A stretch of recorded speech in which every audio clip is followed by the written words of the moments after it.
नमस्कार। हम सब जानते हैं कि पुरुषों का और महिलाओं का बात करने के लिए पसंदीदा विषय सदैव अलग-अलग होता है। अपनी इस रचना के माध्यम से मैंने बताने का प्रयास किया है कि महिलाओं को अपने साथी से किस प्रकार का वार्तालाप पसंद है।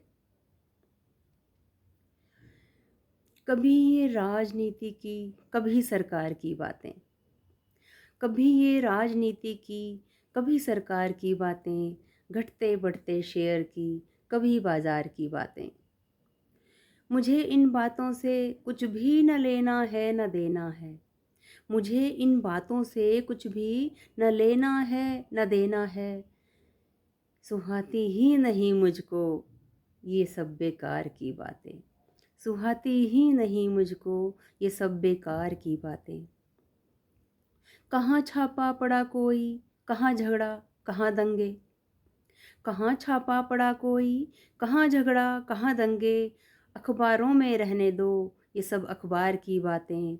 मेरी आँखों में फिर झाँको, सुना दो गीत फिर कोई।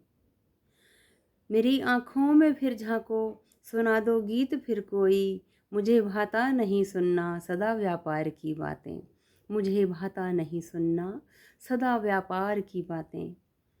किसकी सेना ताकतवर है, किसके हथियारों में दम। किसकी सेना ताकतवर है, किसके हथियारों में दम। नहीं लगती मुझे अच्छी ये जीत हार की बातें।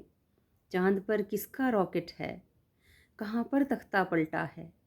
चाँद पर किसका रॉकेट है, कहाँ पर तख्ता पलटा है। जाननी ही नहीं मुझको सकल संसार की बातें। जाननी ही नहीं मुझको सकल संसार की बातें। कभी फुर्सत निकालो तुम, साथ आकर ज़रा बैठो। कभी फुर्सत निकालो तुम, साथ आकर ज़रा बैठो। बतानी है तुम्हें कितनी ही घर परिवार की बातें। बतानी है तुम्हें कितनी ही घर परिवार की बातें। तुम्हारी ही कही बातें याद तुमको दिलानी है। तुम्हारी ही कही बातें याद तुमको दिलानी है। मुझे करनी है फिर तुमसे बहुत सी प्यार की बातें। मुझे करनी है फिर तुमसे बहुत सी प्यार की बातें। मुझे करनी है फिर तुमसे बहुत सी प्यार की बातें।